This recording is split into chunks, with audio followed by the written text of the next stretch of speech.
اللهم صل وسلم وبارك على سيدنا محمد. حبايبي اخباركم ايه؟ انا ولاء عزت ورجعت لكم بفيديو جديد. فيديو النهارده هنعمل فيه شويه مخللات تحفه جدا. بس اعذروني لو في اي حاجه انا ما قلتهاش في الفيديو ده، انا كنت تعبانه جدا في اليوم ده وانا بصور الفيديو ده. فاعذروني لو في اي حاجه نسيتها او اي حاجه ما قلتهاش او وضحتها كويس. تمام. تعالوا نشوف هنعمل ازاي المخللات. هتعجبكم جدا، نعملها في البيت بمنتهى النظافه. اول حاجه كنت هخللها هو الليمون انا هقولك مقدار الكيلو هتعملي ايه. سيبك من اللي انا بحطه دلوقتي في الطبق عشان كنت عامله 2 كيلو. مقدار الكيلو ان انا احط جزرتين مبشورين. تمام. هحط معلقه حبه بركه كبيره. تمام كده. واحنا عارفين العصر انا هعمل لك ليمون معصفر بس سريع شويه، مش هيعود كتير. تمام. هحط معلقتين من العصفر لكل كيلو ليمون. تمام.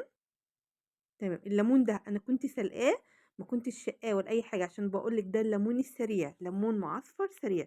كنت سلقاه كويس لحد لما حسيت ان هي طريت شويه كده، وبعد كده صفيته وجبته، بس الميه بحتفظ بيها. تمام. واحط كمان شويه فلفل حامي. يبقى كل كيلو ليمون هحط جزرتين مبشورين، معلقه حبه بركه كبيره، معلقتين عصفر كبار، وشويه فلفل حامي لو انا عايزاه حامي. تمام. وطبعا انا كنت سلقه الليمون زي ما قلنا لحد لما طري. هجيب بقى البرطمان بتاعي، احط الخلطه اللي انا حطيتها دي منها شويه تحت. تمام. وابتدي احط بقى الليمون المسلوق ده شويه شويه. تمام كده.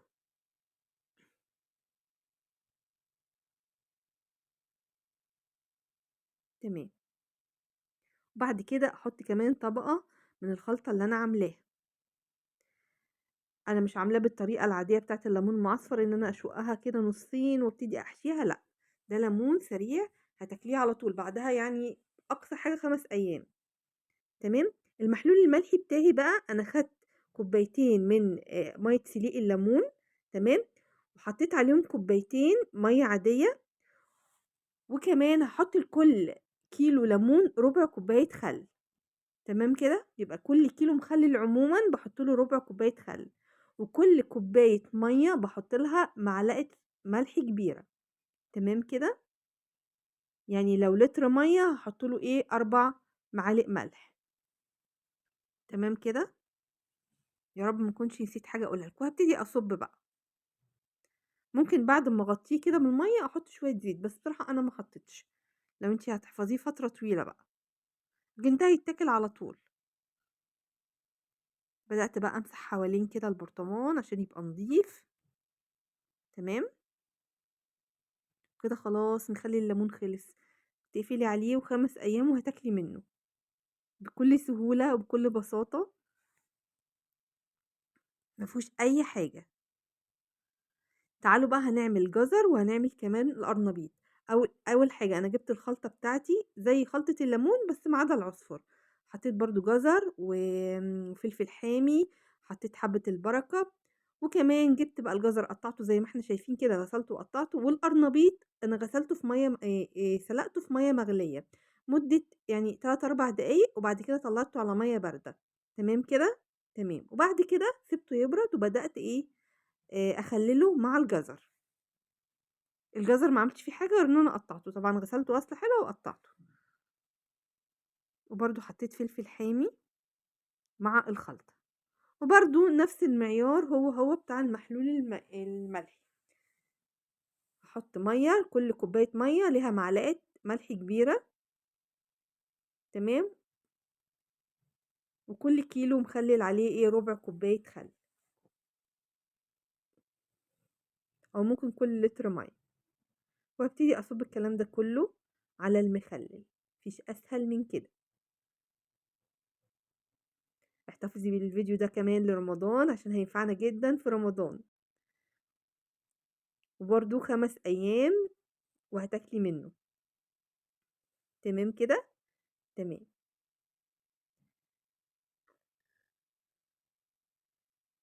ادي الليمون ودي الجزر والقرنبيط. كنت كمان عاملة مخلل خيار، هقولك على طريقته. بس انا طبعا ما صورتوش، أنا كنت صورته معاكم مرة زمان ونزلته. الخيار انا بغليله مية مغلية. ماشي. وبقطع الخيار او بسيبه بحاله، لو هتاكليه بسرعة ممكن تقطعيه، لكن لو هتسيبيه شوية لازم تحطيه بحاله. تمام. مية مغلية، فصين توم، وباحط كمان نعناع، وبرضه المَيّة قُلنا كل كوباية مَيّة عليها معلقة ملح كبيرة، وبرضه شوية خل، خلاص، وهاقلّب ده كلّه مع بعضه وهانزل عليه طبعًا والمَيّة بتاعة الخيار مغلية، دي الوحيدة اللي مغلية، وهاصُبّهم عليه وخلاص برضه ده 3 أيام وهتاكليه، تمام. تعالوا بقى شوفوا بعد مرور 5 أيام هاوريكم المخلل بتاعي كلّه عامل إزاي، كنت كمان مخلّلة كرنب بس ما صورتوش عشان قُلت لكم أنا كنت تعبانة جدًا، الكرنب ده أنا كنت جايبة كرنباية وكنت باسلقه عادي عشان هاعمله محشي، العروق سلقتها عادي جدًا، وبعد ما بردت قُمت برضه مخلّلاها في نفس محلول الملح، مَيّة و وخل والملح برضه لكل كوباية مَيّة عليها معلقة ملح كبيرة، بس ده ما حطيتلوش بقى حبة البركة ولا حاجة، حابة تحطي حطي. وقُلنا الليمون بس اللي باحط له العصفر، تمام كده؟ تمام، سهل جدًا وحطيت له كمان بنجر للكرنب، مدّي له لون حلو أوي، وردي وتحفة، ده كمان بعد مرور 5 أيام أنا باوريكِ المخلل بعد ما اتخلل، تمام؟ أنا تعبت في الفيديو ده جدًا يا جماعة، لإني كنت تعبانة وكنت مصممة إن أنا أصوّره، لإني كنت جبت الحاجة وعشان أصوّرها لكم، بس تعبت فجأة، فاضطريت إن أنا بقى إيه، أصوّر وأنا تعبانة، فيا ريت لو عجبنا الفيديو ما ننساش اللايك والشير والاشتراك في القناة، فضلًا طبعًا ليس أمرًا.